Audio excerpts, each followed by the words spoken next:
രാഹുൽ ഗാന്ധി ഇപ്പോൾ ലോക്സഭയിൽ സംസാരിക്കുകയാണ്. തത്സമയം आप समझने की कोशिश करो, यात्रा हमसे बोलने लगी. 200 किलोमीटर आप चलने की कोशिश करिए, पता चल जाएगा. और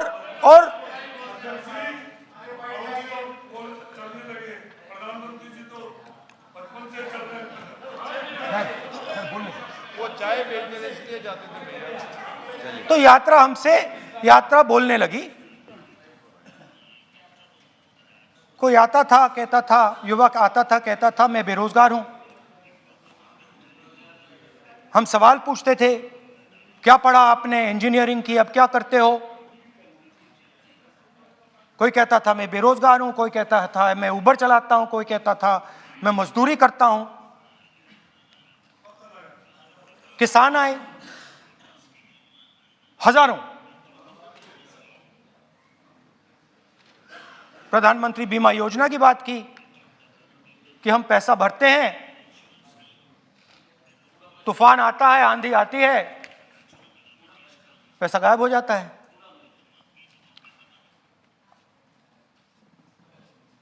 किसानों ने यह भी कहा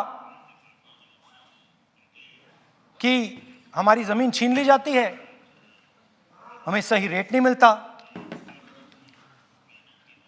जमीन अधिग्रहण बिल जो था वो लागू नहीं होता.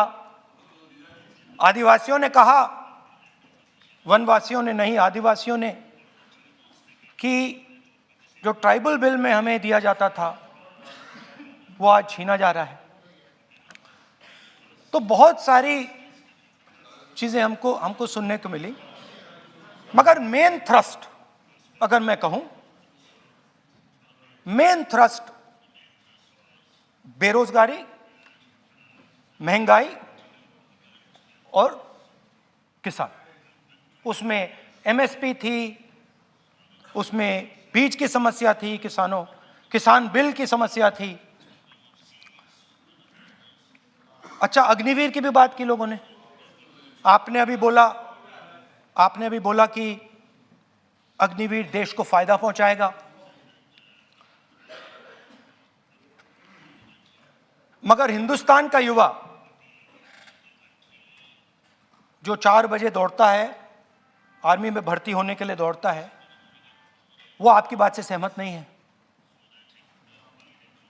उनने हमसे कहा कि पहले हमें 15 साल की सर्विस मिलती थी, पेंशन मिलती थी, अब 4 साल के बाद हमें निकाल दिया जाएगा, कुछ नहीं मिलेगा, पेंशन नहीं मिलेगी. सीनियर ऑफिसर्स ने कहा कि हमें तो लगता है कि ये जो अग्निवीर योजना है ये आर्मी के अंदर से नहीं आई, ये कहीं और से आई है, ये आरएसएस से आई है, होम मिनिस्ट्री से आई है. ये सीनियर आर्मी के लोगों ने कहा है, मैं नहीं कह रहा हूं, कि हमें लगता है कि ये आर्मी के ऊपर ये योजना थोपी गई है और ये आर्मी को कमजोर करेगी. आर्मी के जनरल्स ने हमें कहा, जो रिटायर्ड हैं, उन्होंने हमें कहा, राहुल जी, हजारों लोगों को हम हथियार की ट्रेनिंग दे रहे हैं और फिर थोड़ी देर बाद उनको समाज में डाल रहे हैं. बेरोजगारी है, समाज में हिंसा बढ़ेगी.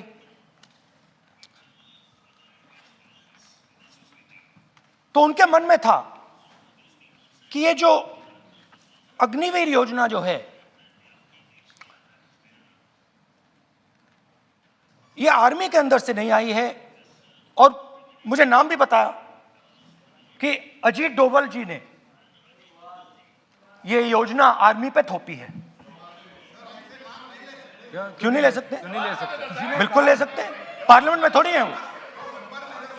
क्यों नहीं ले सकते? क्या बात कर रहे हैं सर? ये तर्क है, बाद में अडानी के लिए भी यही बोलने वाले हैं. फिर ये तर्क है इनका.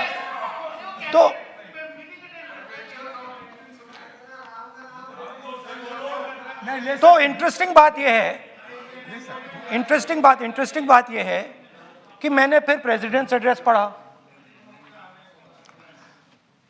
देश के सब युवा अग्निवीर अग्निवीर अग्निवीर अग्निवीर बोल रहे हैं, कह रहे हैं कि ये आर्मी के ऊपर थोपा गया है, हमें नहीं चाहिए, आर्मी के लोग कह रहे हैं हमें नहीं चाहिए। जैसे मैंने कहा, आर्मी को लगता है कि होम मिनिस्ट्री ने इनके ऊपर थोपा है, आरएसएस ने ये उनके ऊपर थोपा है। तो ये आवाजें आ रही हैं। अब मैंने आपका बैठिए, अब बैठिए, कौन सा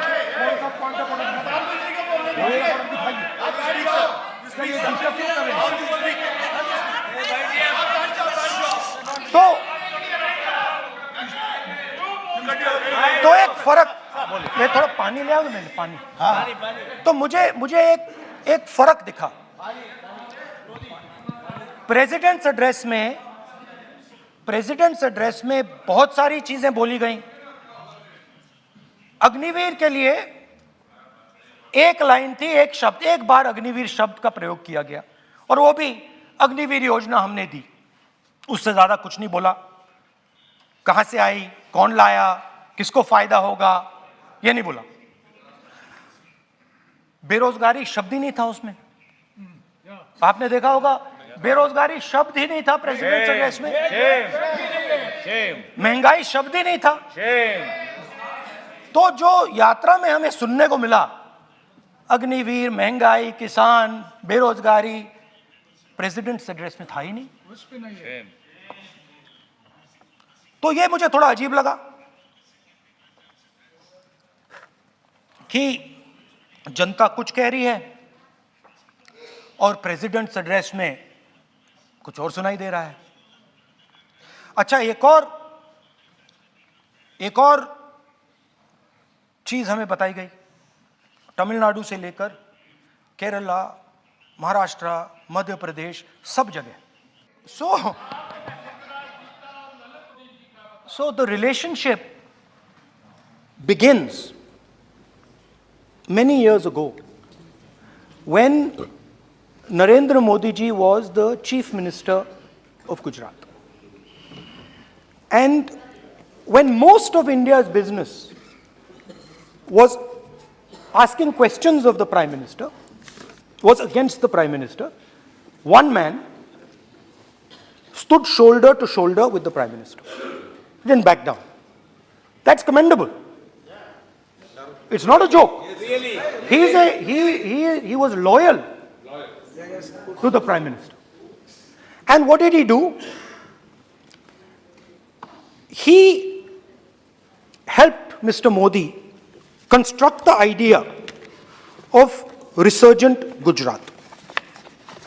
Right? The idea that you bring these businessmen together, and you call it resurgent Gujarat, vibrant Gujarat, they're both. And he was the backbone in setting up that group of people. Okay?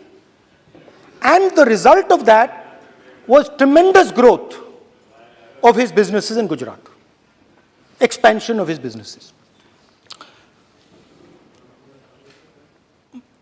I think then the real magic starts. जब प्रधानमंत्री जी दिल्ली आते हैं और 2014 में असली जादू शुरू होता है।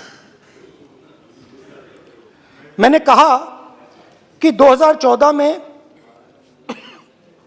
वो 609 नंबर पे थे, कुछ ही सालों में वो दूसरे नंबर पे पहुंच गए। कैसे पहुंचे? मैं आपको, बहुत सारी इंडस्ट्रीज में काम करते हैं, मैं आपको 2-3 इंडस्ट्रीज का उदाहरण दे देता हूं। एयरपोर्ट इंडस्ट्री की बात, एयरपोर्ट्स की बात करते हैं।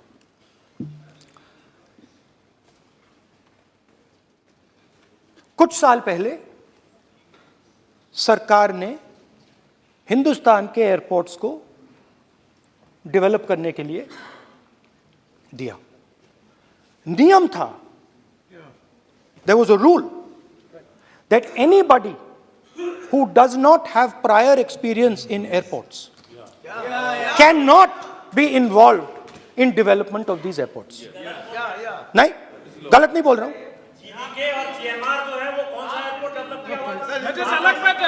आप बैठ जाइए।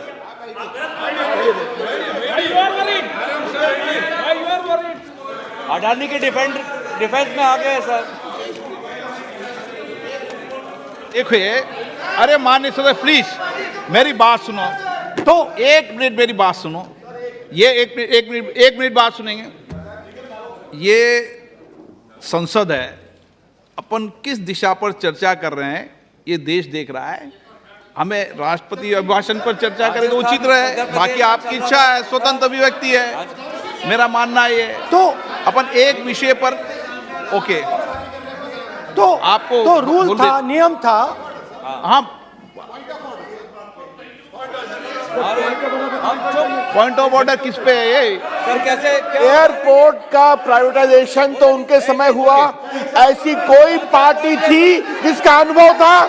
ये कौन सी बात कर रहे हैं? ओके बोलिए। ओके प्लीज प्लीज ओके बोलने दे आपको नेता को, तो बोलने दे आपको नेता को। रूल था, प्लीज बोलने दे। रूल था कि अगर कोई एयरपोर्ट बिजनेस में नहीं था तो वो इन एयरपोर्ट्स को ले नहीं सकता था। इस रूल को हिंदुस्तान की सरकार ने बदला। किसी ने भी बनाया हो रूल था, बदला है? किसी ने भी बनाया हो रूल था। बदला रूल बनाया किसने बात नहीं है, रूल बदला किसने बात है। रूल बदला गया,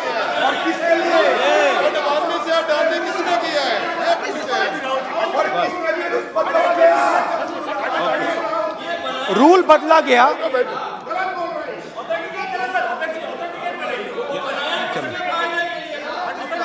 चलता रहेगा क्या सर?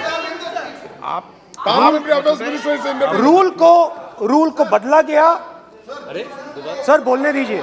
करना चाहिए सर, ऑथेंटिकेट करना चाहिए। चलिए चलिए आप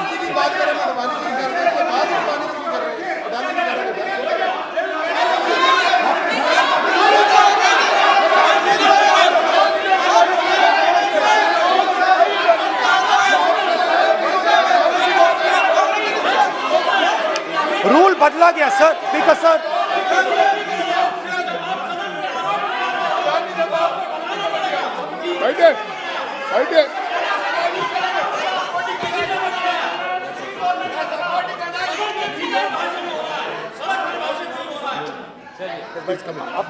तो ये रूल बदला गया। उस समय मीडिया में इसके बारे में चर्चा हुई थी। रूल बदला गया और अदानी जी को 6 एयरपोर्ट्स दिए गए। उसके बाद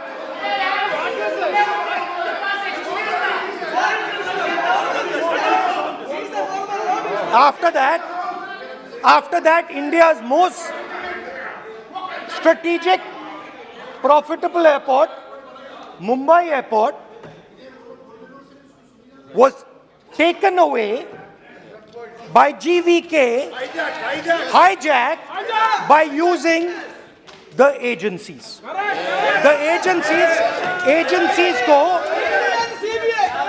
CBI, ED का प्रयोग कर GVK पर दबाव डालकर हिंदुस्तान की सरकार ने उस एयरपोर्ट को अदानी जी के हाथों में कर दिया। सच है। रिजल्ट क्या आया? रिजल्ट आया कि एयरपोर्ट्स में आज अदानी जी 24% हिंदुस्तान की एयर ट्रैफिक को अपने एयरपोर्ट से निकालते हैं और 31% एयर फ्रेट उनके एयरपोर्ट्स में से निकलता है। अब यह काम हिंदुस्तान की सरकार और हिंदुस्तान के प्रधानमंत्री जी ने फैसिलिटेट किया। तो बताइए, बोलिए वित्त मंत्री, विधि मंत्री। और ये जो सर ये हाउस में सर ये बोल रहे हैं, तुम तो ज्ञान बांट रहे हो, बैठ जाओ। सर ये यहाँ बहुत गंभीर मिनिस्टर हैं ये देश ये राष्ट्रपति का उद्बोधन को लेकर एक गंभीर चर्चा हो रही है। जो भी मेंबर कुछ भी बात करे विद फुल रिस्पॉन्सिबिलिटी ऑथेंटिकेट करें। और ये वाइल्ड एलिगेशन अपना एक सोच के आया है बिना तर्क के ऐसे वाइल्ड एलिगेशन लगा रहे हैं, ये कोई मतलब नहीं है सर, ये ऐसा नहीं बोल सकते। और वो सर तर्क रखना पड़ेगा। अगर एलिगेशन लगा रहे हैं तो आपको पूरा डॉक्यूमेंट प्रूफ के साथ आपको रखना पड़ेगा। दे देंगे आप ऐसे बातें नहीं दे कर सकते। देंगे। और ये गंभीरता को समझिए, ये डॉक्यूमेंट्री प्रूफ दे देंगे। अब आपने जो पिछले स्पीकर थे उन्होंने फॉरेन पॉलिसी की बात की, हम भी फॉरेन पॉलिसी की बात करते हैं। चलिए डिफेंस से शुरू करते हैं, बहुत ऑप्शंस है, आप बताइए कहां से शुरू करें। बिजली, डिफेंस, कोयला, बहुत ऑप्शंस है। Defence, let us start with defence. अब डिफेंस में अदानी जी का कोई एक्सपीरियंस नहीं था, जीरो एक्सपीरियंस। कल मैंने प्रधानमंत्री को एचएएल में देखा, प्रधानमंत्री जी ने कहा कि गलत आरोप लगाया, मगर रियलिटी तो यह है कि एचएएल का जो कॉन्ट्रैक्ट था 126 हवाई जहाजों का, वो अनिल अंबानी को चला गया और अनिल अंबानी बैंकरप्ट हो गया। वहां भी फैसिलिटेशन था।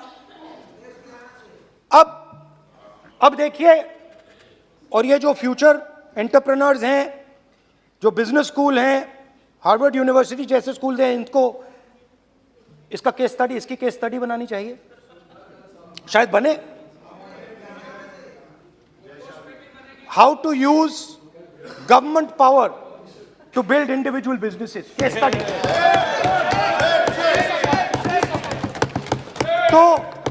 तो अब देखिए, अदानी जी की डिफेंस में इंटरेस्ट देखिए।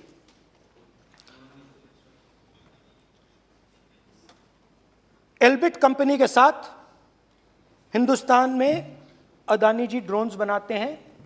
ड्रोन्स को हिंदुस्तान की एयरफोर्स, आर्मी, नेवी के लिए रीफिट करते हैं। अदानी जी ने यह काम कभी नहीं किया है पहले। एचएएल ये काम करती है। हिंदुस्तान में और भी कंपनीज हैं जो ये काम करती हैं, मगर प्रधानमंत्री जी इजराइल जाते हैं और उसके एकदम बाद अदानी जी को ये कॉन्ट्रैक्ट मिल जाता है, मगर एक नहीं मिलता। ये मत सोचिए कि सिर्फ एक कंपनी की बात हो रही है, ये इंडस्ट्रीज की बात होती है यहां पे। जैसे मैंने आपको दिखाया, एयरपोर्ट का पूरा सिस्टम उठा के ले गए, 30% मार्केट शेयर एयरपोर्ट में ले गए, वैसे ही डिफेंस में करा। तो 4 डिफेंस की इनके पास कंपनीज हैं, ये काम इन्होंने कभी नहीं किया। स्मॉल आर्म्स, जिसमें टवॉर है जो हमारी स्पेशल फोर्सेस यूज करती है, आर्मी यूज करती है, जिसमें गलील स्नाइपर राइफल है, ये सब अदानी जी बनाते हैं। सीधा स्ट्रेट इजराइल में प्राइम मिनिस्टर जाते हैं, प्राइम मिनिस्टर के साथ वहां पे मतलब बीच में पैदल चलते हैं और फिर जादू से पीछे से इंडिया का फर्स्ट कॉम्प्रिहेंसिव एमआरओ मिल जाता है मेंटेनेंस के लिए, जहाजों के मेंटेनेंस के लिए। स्मॉल आर्म्स का बिजनेस मिल जाता है, इजरायली जो ड्रोन्स हैं उसका बिजनेस मिल जाता है। मतलब जो हिंदुस्तान और इजराइल का डिफेंस का रिश्ता है वो पूरा का पूरा अदानी जी के हाथ में चला जाता है, खत्म कहानी।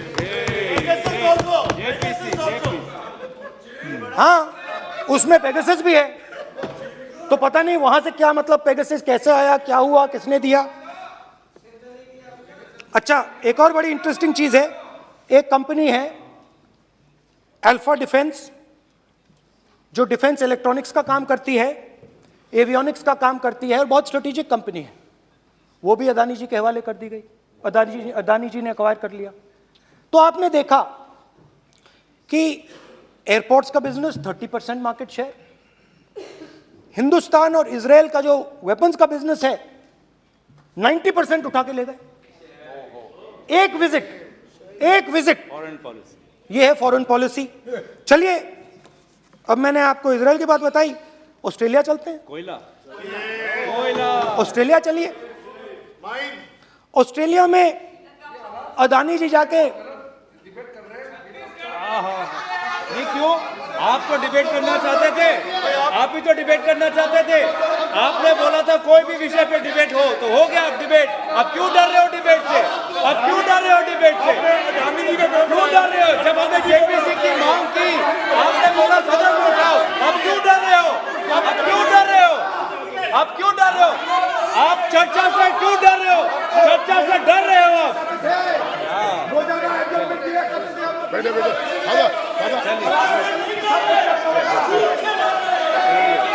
കേന്ദ്ര സർക്കാർ നയങ്ങൾക്കെതിരെ രൂക്ഷ വിമർശനം ഉന്നയിക്കുകയായിരുന്നു ലോക്സഭയിൽ രാഹുൽ ഗാന്ധി. രാജ്യം അദാനിക്ക് പതിച്ചു നൽകുകയോ എന്ന് വിവിധ ഉദാഹരണങ്ങൾ സഹിതം ചോദിക്കുകയായിരുന്നു രാഹുൽ ഗാന്ധി. आप प्रधानमंत्री जी पर आरोप लगा रहे हैं, सर बोलने दीजिए। अनाप शनाप आरोप लगा रहे हैं, बिना किसी डॉक्यूमेंट के आरोप लगा रहे हैं प्रधानमंत्री जी पे। रूल 353 सर, रूल 353 किया है sir, no allegation of defamatory और incriminatory nature shall be made unless you have given notice. छोड़िए, वो तो प्रधानमंत्री के खिलाफ एलिगेशन लगा रहे हैं बिना नोटिस दिए, बिना कोई डॉक्यूमेंट दिए। सर ये रिकॉर्ड पर नहीं जाना चाहिए सर, ये बिल्कुल रूल का उल्लंघन है। और क्या क्या बातें वो कह रहे हैं सर, मैं उसको रिपीट नहीं करना। Reckless allegation, baseless allegation, in violation of rules, sir ये स्वीकार नहीं होना चाहिए। ओके सर, लेट अस एक सब बैठिए, ऑस्ट्रेलिया पीएम जाते प्लीज हैं। बैठिए, आप प्लीज बैठिए, वरिष्ठ वकील साहब बैठिए। ऑस्ट्रेलिया जाते हैं। एक मिनट राहुल जी, एक मिनट। नियम 369 भी मैंने देखा है, 353 भी देखा है। मेरा आग्रह है, सदन भारत की संसद है, हम एक ही विषय पर सारी राष्ट्रपति की चर्चा लगाए, ये उचित है क्या? फिर आपको बोलना बोले नहीं, स्पीकर नो, गलत तरीका है राहुल गांधी जी, आप बोल रहे नहीं, गलत तरीका है। क्या देश को संदेश देना चाहते हैं आप? क्या संदेश देना चाहते हैं देश को? चलिए राहुल गांधी जी। ऑस्ट्रेलिया में प्रधानमंत्री जाते हैं। आप बोलिए सर, स्पीकर सर, प्रधानमंत्री जी ऑस्ट्रेलिया जाते हैं और जादू से State Bank of India $1 billion loan Adani ji को ऑफर कर देता है। सर इसका भी डॉक्यूमेंट जरूरी है क्या, बताओ? मोदी जी, आपका सरकार की बात है। अधीर प्लीज। उसके बाद मैं उदाहरण दे रहा हूं, पूरी दुनिया में मोदी जी जाते हैं, घूमते हैं, तो मैं बता देता हूं क्या होता है वहां पे। बांग्लादेश में गए, हाँ काम पे ही जा रहे हैं, वही तो बोल रहा हूं, काम पे जा रहे हैं।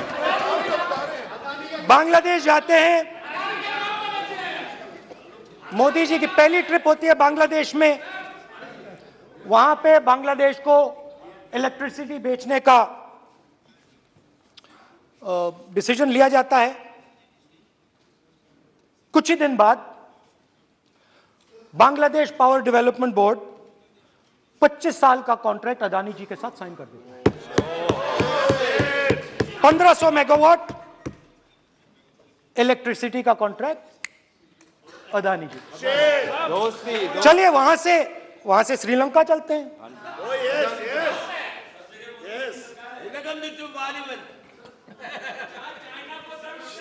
जून 2022 में Chairman of Sri Lanka's Ceylon Electricity Board, MMC Fernando, informed a parliamentary committee in Sri Lanka in open hearing that he was told by President Rajapaksa that PM Modi pressured him to give the wind power project directly to Mr. Adani.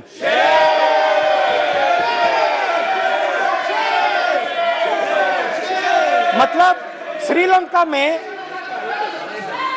Sri Lanka electricity board के chairman कहते हैं कि उन्होंने राजापाक्सा जी ने कहा कि हिंदुस्तान के प्रधानमंत्री ने उनको कहा है कि ये विंड पावर का प्रोजेक्ट है, ये अदानी जी को देना है। तो ये रही आपकी फॉरेन पॉलिसी। ये हिंदुस्तान की फॉरेन पॉलिसी नहीं है, ये अदानी जी की फॉरेन पॉलिसी है, उनके बिजनेसेस बनाने की फॉरेन पॉलिसी है। अब यात्रा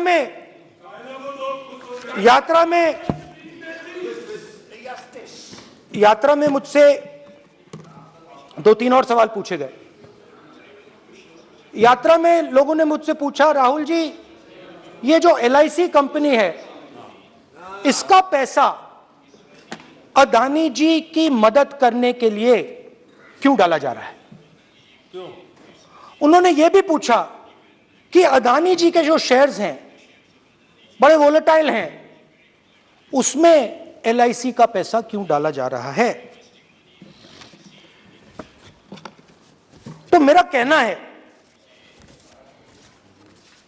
कि एक सेकंड, मेरा कहना है कि अदानी जी की मदद प्रधानमंत्री जी और हिंदुस्तान की सरकार कैसे करती है? हजारों करोड़ रुपए हिंदुस्तान के public sector banks Adani ji को मिलता है। 27,000 करोड़ रुपए SBI, PNB 7,000 crore, bank of Baroda 5,500 crore, ये मैं लिस्ट चलती जाएगी। LIC का एक्सपोजर 36,000 करोड़ रुपए, 3 crore SBI and other PSU bank holders.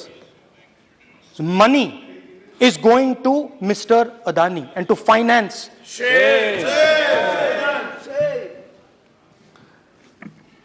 Now, of course, there is another question.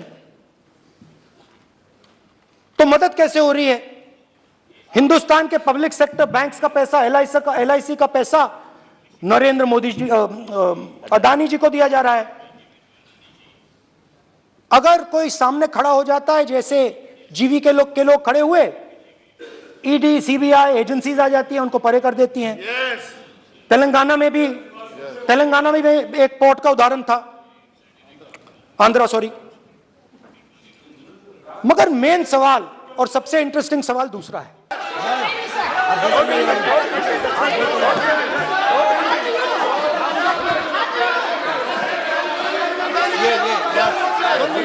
And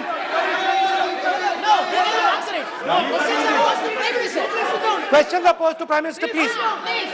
Sir, खत्म करने दीजिए सर। Concluding. Sir, concluding. और बहुत सुंदर तरीके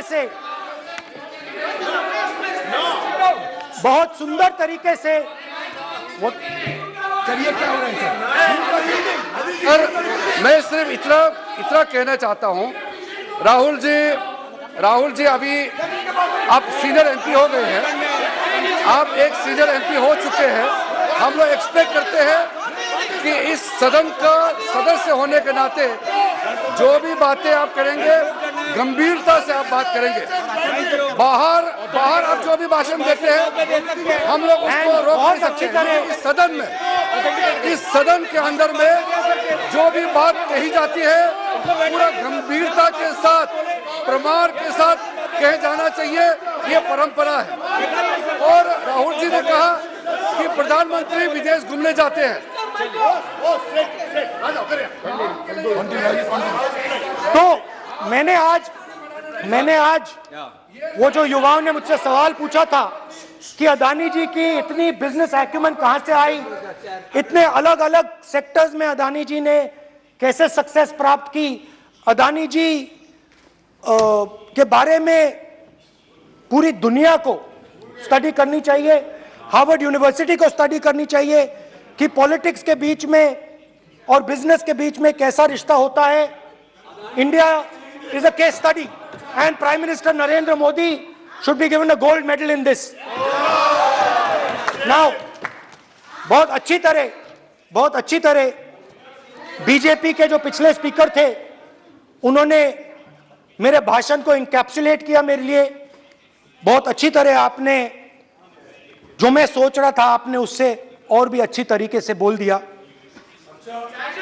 coming together is a beginning, Adani और keeping together is progress, working together is success.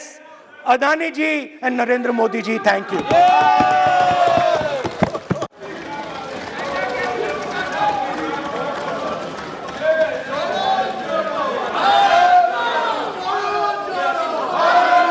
Bharat जुड़ा हुआ है, चिंता मत करो। श्रीमती कनिमोजी, माननीय सदस्य, मैं आग्रह कर सकता हूं, सदन आपका है। कोई अपनी यात्रा पर चर्चा करता है, कोई करता है, अच्छी हो राष्ट्रपति अभिभाषण पर चर्चा करो आप, तो ठीक लगेगा।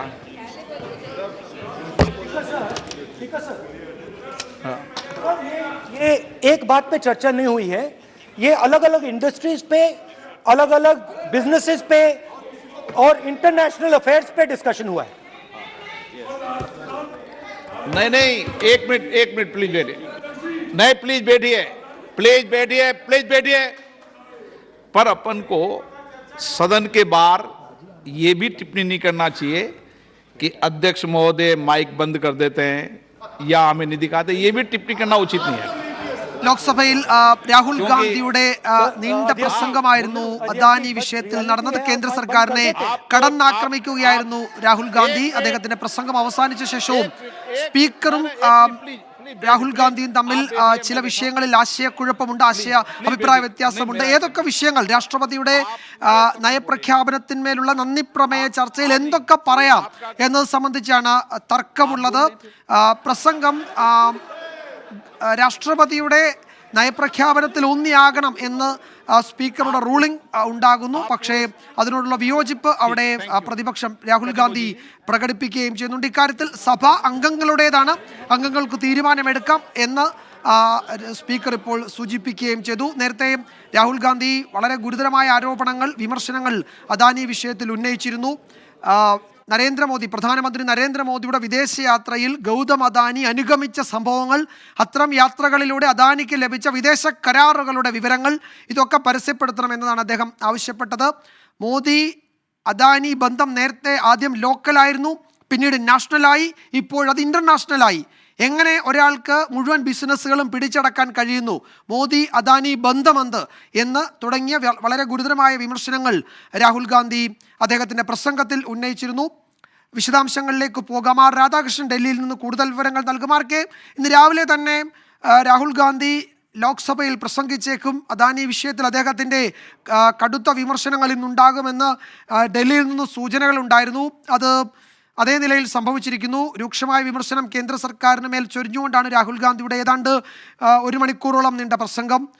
പലതവണയും BJP അംഗങ്ങൾ തടസ്സപ്പെടുത്താൻ ശ്രമിച്ചു, പക്ഷേ രാഹുൽ ഗാന്ധി വിമർശനങ്ങൾ തുടർന്നു. എന്താണ് അദ്ദേഹത്തിൻ്റെ പ്രസംഗത്തിൻ്റെ ചുരുക്കം? ഏത് വിഷയത്തിൽ ഊന്നിയായിരുന്നു അദ്ദേഹം മുന്നോട്ട് പോയത്? ആർക്കെ വിജയൻ ഇപ്പോഴത്തെ രാഷ്ട്രീയ സാഹചര്യങ്ങളെ തന്റെ ഭാരത് ജോഡോ യാത്രയുമായി ബന്ധിപ്പിക്കുകയും ഇപ്പോഴത്തെ സാമൂഹ്യ സാഹചര്യങ്ങളെ വിലക്കയറ്റം, തൊഴിലില്ലായ്മ അടക്കമുള്ള പ്രശ്നങ്ങളെ കുറിച്ച് വിവരിച്ചുകൊണ്ടും രാജ്യത്ത് ഇപ്പോൾ ഉണ്ടായിരിക്കുന്ന ഏറ്റവും പ്രധാനപ്പെട്ട ചർച്ചാ വിഷയം അദാനി വിഷയത്തിലെ ആരോപണങ്ങൾ ഉന്നയിച്ചുകൊണ്ടുമാണ് രാഹുൽ ഗാന്ധി തന്റെ പ്രസംഗം ഏതാണ്ട് 1 മണിക്കൂർ, നേരത്തെ വിജയൻ സൂചിപ്പിച്ചതുപോലെ സഭയിൽ നടത്തിയത്. അദ്ദേഹം ഈ അദാനി വിഷയത്തിൽ ഉന്നയിച്ച ആക്ഷേപങ്ങളാണ് ഒരുപക്ഷെ യാത്രയേക്കാൾ കൂടുതൽ വലിയ ശ്രദ്ധേയമായിട്ടുള്ള, അഥവാ സർക്കാരിനെതിരെ രൂക്ഷമായിട്ടുള്ള രീതിയിലുള്ള ആരോപണങ്ങൾ എന്ന് പറയാം. പ്രധാനമന്ത്രി നരേന്ദ്രമോദിയെ നേരിട്ട് ലക്ഷ്യം വെച്ചുകൊണ്ടുള്ള ആരോപണങ്ങളാണ് അദ്ദേഹത്തിന്റെ ഭാഗത്ത് നിന്ന് ഉണ്ടായത്. ആദ്യം അദ്ദേഹം പറഞ്ഞു തുടങ്ങിയ ഘട്ടത്തിൽ ഈ ഭാരത് ജോഡോ യാത്രയുമായി ബന്ധപ്പെട്ടിട്ടുള്ള കാര്യങ്ങളെല്ലാം പറഞ്ഞു.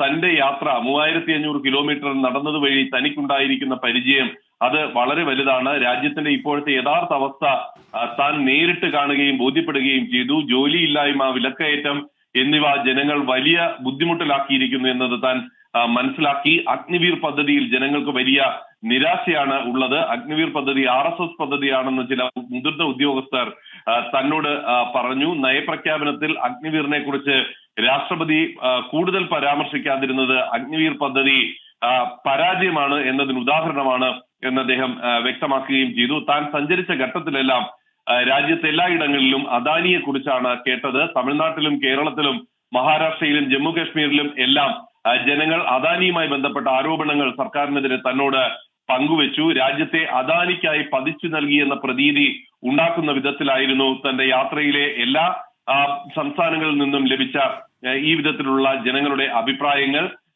ഈ ഘട്ടത്തിൽ രാഹുലിന്റെ പ്രസംഗത്തിന് ഇടെ സ്പീക്കർ റൂളിംഗ് നൽകി. രാഹുൽ അവിടെ ഈ അദാനിയും പ്രധാനമന്ത്രി നരേന്ദ്രമോദി അടക്കമുള്ളവർ BJP നേതാക്കളൊക്കെ ഉൾപ്പെടുന്ന ചില ചിത്രങ്ങൾ പ്രദർശിപ്പിക്കാൻ അദ്ദേഹം ശ്രമിച്ചതാണ് ആ വിധത്തിലുള്ള റൂളിംഗിന് കാരണമായത്. അതിനുശേഷം രാഹുൽ ഗാന്ധി ഉന്നയിച്ചത് 2014 ശേഷം അദാനിയുടെ സമ്പാദ്യം ഇത്രയധികം ഉയർന്നത് എങ്ങനെയെന്ന ചോദ്യമായിരുന്നു. രാജ്യത്തെ വിമാനത്താവളങ്ങളുടെ സ്വകാര്യവൽക്കരണം അദാനിക്ക് വേണ്ടിയാണ് എന്ന് രാഹുൽ ഗാന്ധി പറഞ്ഞു. ഈ ഘട്ടത്തിൽ രാഹുൽ ഗാന്ധി കള്ളം പറയുകയാണെന്ന് ആരോപിച്ച് BJP അംഗങ്ങൾ ബഹളം ആരംഭിച്ചു. ഓതന്റിക്കേറ്റ് ചെയ്യണം, അദ്ദേഹം പറയുന്ന പ്രസ്താവനകൾക്ക് ഉപോത്ബലകമായിട്ടുള്ള തെളിവുകൾ വെക്കണം, അത് സഭയുടെ മര്യാദയുടെയും ഭാഗമാണ്, അതാണ് നടപടിക്രമം എന്ന് വിവരിച്ചുകൊണ്ടാണ് BJP അംഗങ്ങൾ ആ ബഹളം വച്ചത്. 6 പ്രധാന എയർപോർട്ട് പദ്ധതികൾ അദാനിക്ക് നൽകിയതായി ഈ സർക്കാർ നൽകിയതായി രാഹുൽ ഗാന്ധി ആരോപണം ഉന്നയിച്ചു. പ്രതിരോധത്തിൽ അദാനിക്ക് ഒരു പങ്കും ഒരു പരിചയവും ഉണ്ടായിരുന്നില്ല. ഈ മേഖലയിലും എല്ലാ വാതിലും അദാനിക്ക് വേണ്ടി തുറന്നു നൽകുകയാണ് സർക്കാർ ചെയ്തത്. ഹിൻഡൻബർഗ് ആരോപണങ്ങളെയും രാഹുൽ ഗാന്ധി സഭയിൽ എത്തിച്ചു. പ്രധാനമന്ത്രിയുടെ വിദേശയാത്രയിൽ എത്ര തവണ അദാനി അനുഗമിച്ചു എന്നത് വ്യക്തമാക്കണമെന്ന് അദ്ദേഹം പറഞ്ഞു. അദാനി മോദി ബന്ധം ആദ്യം ലോക്കലും പിന്നീട് ദേശീയവും പിന്നീട് ഇപ്പോൾ അന്തർദേശീയവുമായി മാറി എന്ന ആരോപണവും രാഹുൽ ഗാന്ധിയുടെ ഭാഗത്ത് നിന്ന് ഉണ്ടായി. പ്രധാനമന്ത്രിയുടെ വിദേശയാത്രയുടെ ഭാഗമായി അദാനി അനുഗമിച്ചതിന്റെ ഫലമായി അദ്ദേഹത്തിന് ലഭിച്ച കരാറുകളെ കുറിച്ച് വിശദമായിട്ട് സർക്കാർ വ്യക്തമാക്കാൻ തയ്യാറാകണം എന്നും രാഹുൽ ഗാന്ധി പറഞ്ഞു. ഏതാണ്ട് 1 മണിക്കൂർ നീളുന്ന പ്രസംഗം ഏറ്റവും പ്രധാനമായ വിമർശനങ്ങൾ ഈ അദാനിയുമായി ബന്ധപ്പെട്ടിട്ടുള്ള വിഷയത്തിലായിരുന്നു. ഒരുപക്ഷെ ലോക്സഭയിൽ ഈ അദാനി വിഷയത്തിൽ ഹിൻഡൻബർഗ് റിപ്പോർട്ട് വന്നതിന് ശേഷം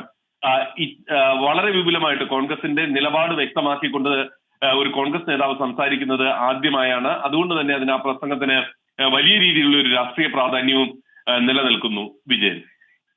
യെസ്, രാഹുൽ ഗാന്ധിയുടെ ഗുരുതരമായ വിമർശനങ്ങളായിരുന്നു അദാനി വിഷയത്തിൽ നമ്മൾ കേട്ടത്.